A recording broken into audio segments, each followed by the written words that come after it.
ছুটির দিনে শিশু কিশোরদের আনন্দের বন্ধনে বেঁধেছে বইমেলার বিশেষ আয়োজন শিশু প্রহর। আয়োজন করা হয়েছে পাপেট শো। এছাড়াও গল্প ছড়ার বইয়ের খোঁজে স্টলে রয়েছে শিশুদের প্রাণ চঞ্চল উপস্থিতি। বিস্তারিত জানাতে মেলা প্রাঙ্গণ থেকে যুক্ত হচ্ছেন আতিক মিসবা লগ্ন।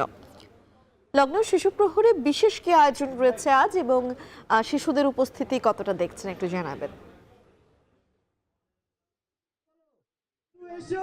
আজকে একদম অনাড়ম্বর একটি শুরু হয়েছিল, অর্থাৎ সকাল 11টার পর থেকে পুরো প্রাঙ্গণ ফাঁকা ছিল। তবে একটি পাপেট শো এর আয়োজন এখানে করা হয়েছে এবং এই পাপেট শো এর মাধ্যমেই মূলত এখানে আসলে কাকতাড়ুয়া পাপেট থিয়েটার তারা তাদের ঐতিহ্যবাহী যে পুতুল নাচ রয়েছে সেই পুতুল নাচের কিন্তু আয়োজন করেছে এবং সেই আয়োজনটাই কিন্তু আমরা এখানে পুনর্দস্তুর দেখতে পাচ্ছি। এবং যেমনটি এই মুহূর্তে আমরা দেখছিলাম যে শিশুরা যারা আছে তারা আসলে বিভিন্ন ধরনের গানের মাধ্যমে যে পাপেট যে চরিত্রগুলো আছে তাদের সাথে কিন্তু বিভিন্ন শিক্ষণীয় বিষয় কিন্তু এখানে শেখানো হয়েছে, যে বিষয়গুলো আমরা দেখতে পেরেছি।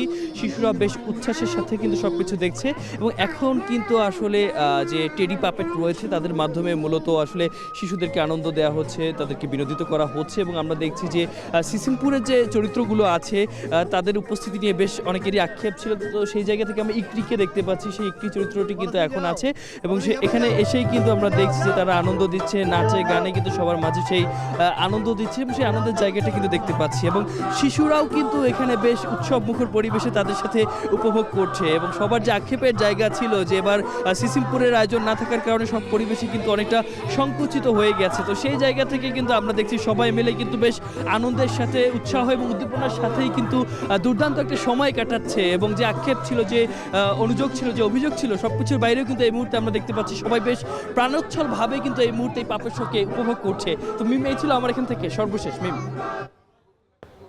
বইমেলা প্রাঙ্গণ থেকে সরাসরি যুক্ত হয়েছিলেন আতিক মিসবা লগ্ন।